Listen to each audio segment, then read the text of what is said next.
For the more advanced golfers, there's skills that you can use with your driver, like fading the ball, drawing the ball, hitting it high and hitting it low.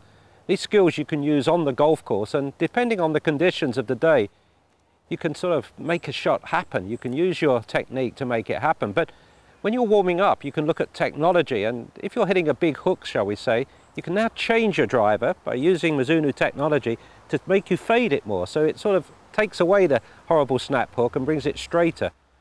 Now, to do this, you need to use one of the keys of the Fast Track technology. My MP600 driver here has been set for maximum fade. It means I've been hooking the ball on the range, and I don't really want that hook out on the golf course, so I'm neutralizing it with technology. So that can be useful. Once you're out on the course though, you can't do that. You've got to use the club as it started on the first tee. Now, as a player, you want to be able to shape the ball.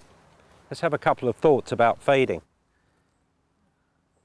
When I want to fade the ball, there's two key points I've got to get right at setup. I've got to make sure I'm pointing the club into the position I want the ball to finish. So I'll set my club face actually square, and then I'll set my stance open. That's aiming down the left side of the fairway. Then there's a little bit of trickology I use. That's a little bit, as I come through the ball, I'm going to make sure I'm delaying the crossover of my forearms. And that's it. I go ahead now and make my swing, and that's all I feel. Now that's to hit the fade. If you want to hit a draw, you have to think about things literally the other way around.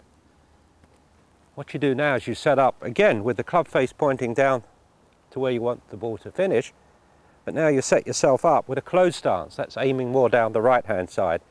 And of course, to encourage things a little bit, as I come into the ball, there's a slight crossover of the forearms, just to encourage the draw.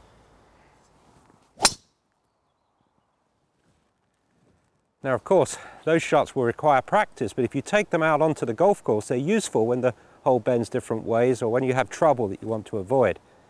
But we all have to play with the wind in our face or the wind going downwind. Let's assume it's downwind. First thing is, fairly obviously, I'm going to tee the ball up. Second point, I'm going to make my normal swing, but I'm going to set myself more behind the ball at address and leave more weight on the right side. And as a final thought, as I swing through, I'm just going to make sure the club is really freewheeling as it goes through the ball.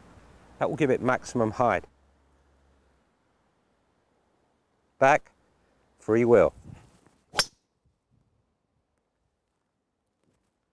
And of course, those horrible shots that we have to hit into the wind. How do you get power into the wind? Well, you've got to keep the trajectory down. I tee the ball down. That's one of the changes. And then going through impact, I'll make sure that I've got a pretty firm wrist and an abrupt finish. I can't sort of quite get the Tiger Woods effect on this one, but it's a similar idea. And I make sure that my chest is more on top of the ball as I hit it. Let's go ahead and have a look at that.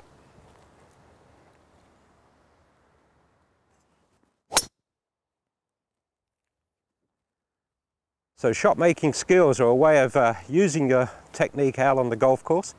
And when you're on the range, you can use the technology, and the combination of two should allow you to play whatever challenge is put in front of you.